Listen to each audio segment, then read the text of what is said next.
Hello and welcome to today's February 11th daily news report, as well as ongoing stimulus package information video. If you're a subscribed member of my community, then welcome back. On this channel, I keep you in the loop on what's really going on in Washington, D.C. with President Biden, the U.S. economy, money, investing, and much, much more. All right, before I jump in, just a reminder to go get your name entered to be one of the winners of the February cash contest that Casey and I are doing thanks to generous video sponsors, and I'll make sure to leave a link below. All right, with a real chance of inflation getting worse and the United States being on the edge of recession, the Federal Reserve President, Jerome Powell, has called for an emergency closed-door meeting on Monday with all of the top people at the Federal Reserve, as well as Federal Reserve Bank presidents throughout the country. This is an ongoing story, but depending on what comes out of this emergency meeting, they could raise rates immediately or announce that they won't raise rates. Either way, there could be some bombshell information coming out this weekend or on Monday, depending on when they meet. So they might meet this weekend, they might meet Monday, but this could be a huge story. And we've not seen an emergency meeting like this in a very long time. So I'll continue to keep you updated as this story develops. Many economists are saying that between now and summer, many Americans will be faced with a host of impossible choices as prices continue to rise. Will they pick food or the first of the month mortgage payment? Will they choose meds or monthly rent? Will they choose groceries or gas in their car so they can get to work or around town? For tens of millions of Americans, the current inflation is eating away at their budgets and income like we haven't seen since the late 1970s. However, hosts on CNN continue to say Americans need to suck it up and admit they can afford these higher prices. It's no wonder CNN has lost 90% of their viewers. Now, I know many of you that follow me here in my community are already at the edge of your budget, or worse, you're behind. And so I want to be sensitive to the situation, but I also don't want to beat around the bush. I need to bring you guys the truth on what's going on in the economy. Now, in some good news, many Wall Street analysts are saying inflation should start to fall by the second half of 2022 as the supply chain issues resolve themselves, the Federal Reserve raises rates, and the economy continues to reopen. Now, I hope they're right, but this is coming from some of the top analysts at Bank of America. The Biden administration has flip-flopped again. Now, the White House and President Biden are telling Americans in Ukraine to get out of the country immediately. They also announced that if Russia starts a war, the United States will not be in a position to rescue their own citizens. Sadly, I believe this part, as it's also come out this week that there are still over 1,000 Americans trapped in Afghanistan. Regarding the Afghanistan exit, a new report detailing the exit was released. The report has well over 1,000 pages from the Army with a plethora of testimonies from top military leaders saying they told President Biden how to exit the country, the vulnerabilities, and to not rush the situation. However, Biden wanted to be out and make a speech by September 11th, so they rushed it. Biden is saying that this is lies and that he rejects the report. So do you trust the commander-in-chief, or do you trust the military men and women giving sworn testimony that they informed the president and he did the opposite of their advice? Now, I'm going to leave this up to you to decide, but this was a big news story trending today. Famed Democrat and TV host James Corville said Democrats are making a huge mistake and the American people can see right through it. Here's what he had to say. He said Democrats are going to try to win the 2022 midterm election with the January 6th Capitol breach story.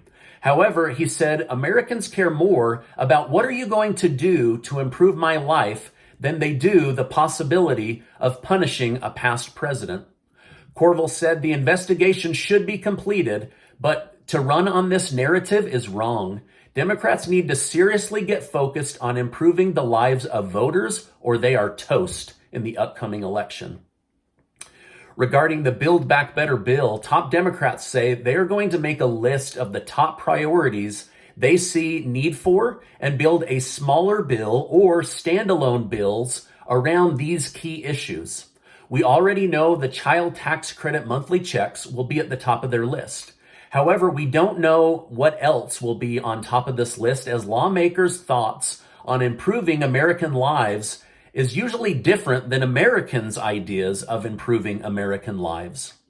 We also have strong hints of lower prescription drug prices, changes to Medicare, and some financial help programs with limited income caps. Now, they haven't made public what these limited income caps would be or what they might use them for. However, I have seen the number 75,000 tossed around in several interviews and news articles. President Biden said he has selected 4 potential nominees for the soon-to-be open Supreme Court justice position. He said he won't be publicly releasing the names, but said each of the 4 are going through extensive background checks, and these may not be the only ones he looks at. He said at this time, though, he is using it to find the right, highly qualified person to replace Justice Breyer. The Canadian trucker rally is officially affecting the United States, and President Biden wants Justin Trudeau to use the full weight of his federal power to put an end to the truckers. Former Obama advisor and now Harvard professor Juliette Kayyem is advocating for violence and vandalism to end the protest, even though it's been very peaceful. She said it's time to slash their tires, empty their gas tanks, arrest the drivers, and move the trucks. Now, I would assume trucks with gas and fully functioning tires would be easier to move, but honestly, what do I know? I'm just a guy here on the internet. Governor Gretchen Whitmer of Michigan offered Trudeau heavy lifting equipment to remove the trucks. The Canadian government is split on the trucker rally. The Conservatives are in support of the truckers, but say they shouldn't block the border or the bridges, while the Liberal and Socialist Party members have soured on the truckers and want to see them jailed.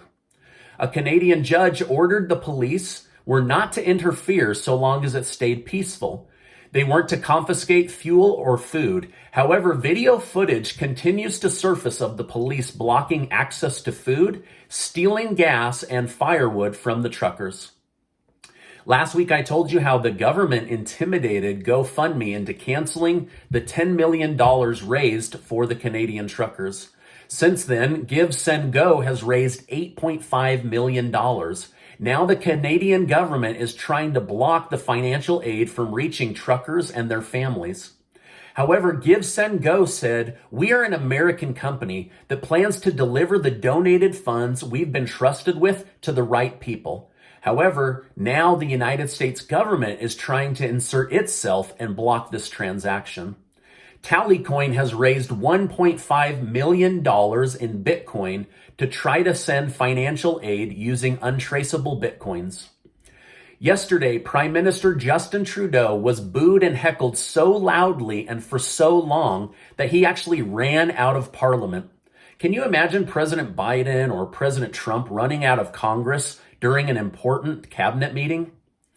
Trucker convoys are now starting in France and New Zealand. France has been protesting mandates for almost 40 weeks now, but are seeing the effectiveness of large trucks getting the attention of government leaders. Homeland Security here in the United States said it is vigilantly watching for any trucker rally that might try to start up here in the United States. Now, this is my update for today. As I know more, I will definitely come on and share more. Am I crazy, or is there just so much going on in the world and our country right now? And it's my absolute privilege to keep you in the loop on what's really going on. Now, before you go, do make sure to get your name entered to be one of the winners of the giveaway that Casey and I are doing thanks to generous video sponsors. We can't wait to give that money away. And before you go, I just want to remind you that you are amazing. I really, really believe that. Hey, I appreciate you being in my community, and I'll see you on the next video.